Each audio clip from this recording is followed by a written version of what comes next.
শুভ সকাল আমার দুষ্টু মিষ্টি বন্ধুরা, কেমন আছো সবাই? আশা করি সবাই খুব ভালো আছো।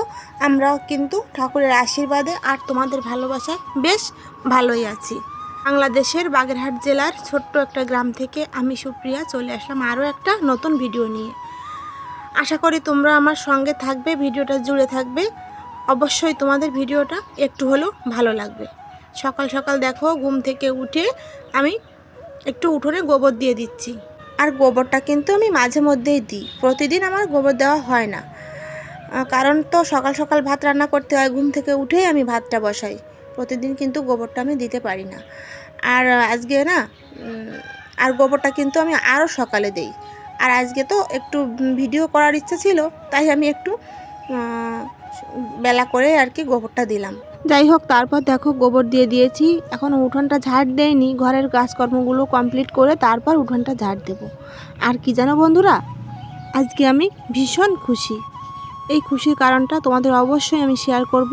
আমি যে কতটা খুশি সেটা আমি তোমাদের বলে বোঝাতে পারবো না। সে কথা পরে আসছি, তোমরা ভিডিওটা দেখতে থাকো, সব কিছু আস্তে আস্তে জানতে পারবে। তারপর দেখো আমি চুলোটা সুন্দর করে লেপে নিচ্ছি।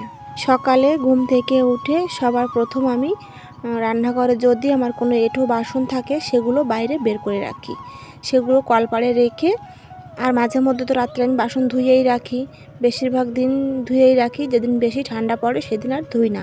সবার প্রথম বাসনগুলো কলপাড়ে বের করে রেখে তারপর আমি বাসি ঘরটা ঝাড় দিয়ে নিই। আগে বড় ঘরটা ঝাড় দিই, তারপর রান্নাঘরটা ঝাড় দিই। রান্নাঘরটা ঝাড় দিয়ে নিয়ে আমি গ্যাসের চুলা, গ্যাসের টেবিল সব কিছু মুছে নিয়ে তারপর আমি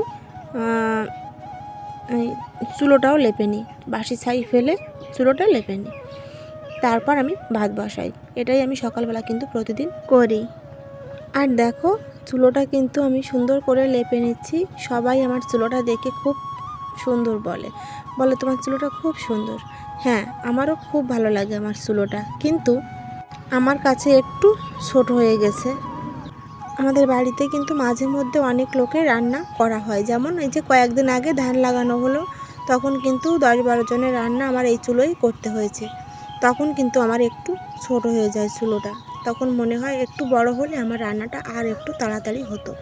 আর আমরা অনেক বড় বড় হাঁড়ি কড়াই, এগুলো কিন্তু বড় চুলোতেই বসে আর কি, তাহলে সুবিধা হয় আমার। যাই হোক, দেখো চুলোটা সুন্দর করে লেপে নিলাম। এখন এক কাপ চা নিজের জন্য করে খেয়ে নেব, তারপর ভাত বসাবো। এখনও কেউ ঘুম থেকে ওঠেনি। চলো তাহলে চাটা করে খেয়ে নিই। আর চা খাওয়াটা তোমাদের সঙ্গে শেয়ার করিনি, আর অনেকটাই দেরি হয়ে গেছে, এই জন্য চা খাওয়াটা শেয়ার করিনি। কারণ তাড়াতাড়ি চা খেয়ে ভাত বসাতে হবে, আবার খাওয়া দাওয়া করে তোমাদের দাদাভাই কাজে যাবে, ছেলেরা স্কুলে যাবে। আর আজকে রান্না করব সেই বোয়াল মাছ। আগে একদিন রান্না করেছিলাম, আর বাকিটা তো ফ্রিজে রেখে দিয়েছিলাম। এখনও আরও কয়েক পিস রয়েছে। অনেকটাই বড় মাছ ছিল, 3 কিলো ওজন ছিল। দেখো রাইস কুকারে ভাত বসিয়েছি, এদিকে আলুও কেটে নিয়েছি, আর মশলাও কিন্তু করে নিয়েছি। হালকা পাতলা রান্না করব, আর কাঁচা লঙ্কা দিয়েই কিন্তু আজকে করব। তাই দেখো মাছে লবণ হলুদ ভালো করে মাখিয়ে নিয়ে তারপর ভালো করে লাল লাল করে ভেজে নেব। আর আমার কিন্তু একদম হালকা ভাজা মাছ খেতে ভালো লাগে না, আর আমার ছেলেরাও একদম ঠিক তেমনই। আমার বড় ছেলে তো বলে সবসময়, মা মাছগুলো তুমি বেশি করে তেল দিয়ে লাল লাল করে ভাজবে আর কি, তারপর ঝোল রান্না করবে। ও মানে সবজি খুব কমই খায়, সবজি একদমই খেতে চায় না। শুধু ওকে ঝোল করে দাও, নইলে ঝাল করে দাও, যেটাই বলো আর কি। মশলাপাতিটাই বেশি খেতে চায়, কিন্তু এত মশলা তো খাওয়া ঠিক না, বলো। তারপর দেখো এই যে মাছগুলো ভেজে তুলে রেখে দেব, তারপর আলুগুলো ভালো করে ভেজে মশলাটা কষিয়ে ঝোল দিয়ে দেব। কিন্তু রান্নাটা তো করলাম, আজকে তোমাদের আমি রান্নার পরে ফাইনাল লুকটা দেখাতে একদমই ভুলে গেছি। কারণ কি জানো, বেশ তাড়াহুড়োর ভিতর দিয়েই কিন্তু দিনগুলো কাটছে আমার। এই যে বললাম না, আজকে আমি ভীষণ খুশি। কেন জানো, জীবনে দুটো বড় স্বপ্ন আছে আমার। তার একটা হলো আমার সুন্দর একটা ঘর হবে, আমার স্বপ্নের বাড়ি। আর একটা হলো আমি যেন আমার দুটো ছেলেকে মানুষের মতো মানুষ করতে পারি। এই দুটোই কিন্তু আমার জীবনে সব থেকে আমার বড় স্বপ্ন। আর আমি একটা স্বপ্ন আমার খুব তাড়াতাড়ি পূরণ হতে চলেছে, সেটা হলো আমার একটা ঘর হবে। তোমরা হয়তো অনেকেই ভাবতে পারো ঘর তো সবার আছে, এতে আবার এত আদিক্ষেতা কিসের? কিন্তু আমার মতো যারা এই যে কাঁচা ঘর থেকে একটা পাকা ঘর করে, তারাই কিন্তু বুঝতে পারে যে এর ভিতর কতটা আনন্দ আর কতটা ভালো লাগা কাজ করে। প্রতিটা মেয়েরই কিন্তু এটা একটা স্বপ্ন থাকে যে তার একটা স্বপ্নের ঘর হবে।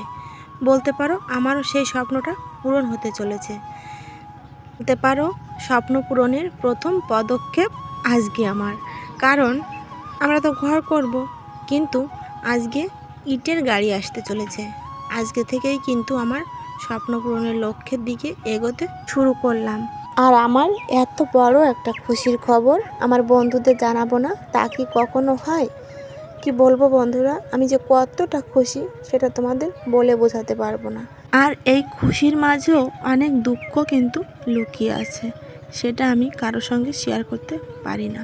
কি জানো বন্ধুরা, এই যে আমার কত খুশি লাগছে আমার ঘর হবে, একটা একটা করে স্বপ্ন পূরণের দিকে আমি এগিয়ে চলেছি। কিন্তু আমার আনন্দিত হওয়ার মতো বা আমার খুশিতে খুশি হওয়ার মতো আপনজনরা কিন্তু আমার আজকে নেই। হয়তো তোমরা অনেকেই বুঝতে পেরে গেছো আমি কার কথা বলছি। যাই হোক, তোমরা আমাদের পাশে থেকো আর ভালোবাসা দিও, আর বড়রা আশীর্বাদ করো যাতে আমরা আমাদের স্বপ্ন পূরণের দিকে এগিয়ে যেতে পারি। জানি না কে কী ভাববে, হয়তো অনেকে অনেক কিছু ভাবতেও পারে, কিন্তু সত্যি কথা বলতে আমার মনে যে কতটা কতটা খুশি আমি, সেটা আমি তোমাদের বলে বোঝাতে পারবো না। কিন্তু ঘর তো হবে, ভীষণ খুশি।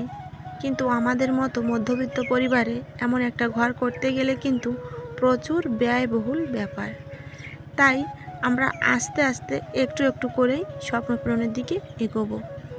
একসঙ্গে যে হুড়মুড় করে কাজগুলো সব একসঙ্গে করে ফেলবো, এটাও কিন্তু করতে পারবো না। কারণ বুঝতেই পারো আমাদের মতো মধ্যবিত্ত পরিবারে কিন্তু এটা একটা বড় স্বপ্ন পূরণ বলতে পারো। তাই আস্তে আস্তে একটু একটু করেই কিন্তু আমার বাড়ির কাজ এগোবে, আস্তে আস্তে করেই কিন্তু আমরা করব। একসঙ্গে এত কিছু আমাদের মতো মধ্যবিত্ত পরিবারে কিন্তু একদমই সম্ভব নয়। যাই হোক, তোমরা পাশে থেকো আর একটু ভালোবাসা দিও, আর বড়রা আশীর্বাদ করো যাতে তোমাদের ভালোবাসা আর আশীর্বাদে আমরা একটু একটু করে আমার স্বপ্ন পূরণের দিকে এগিয়ে যেতে পারি।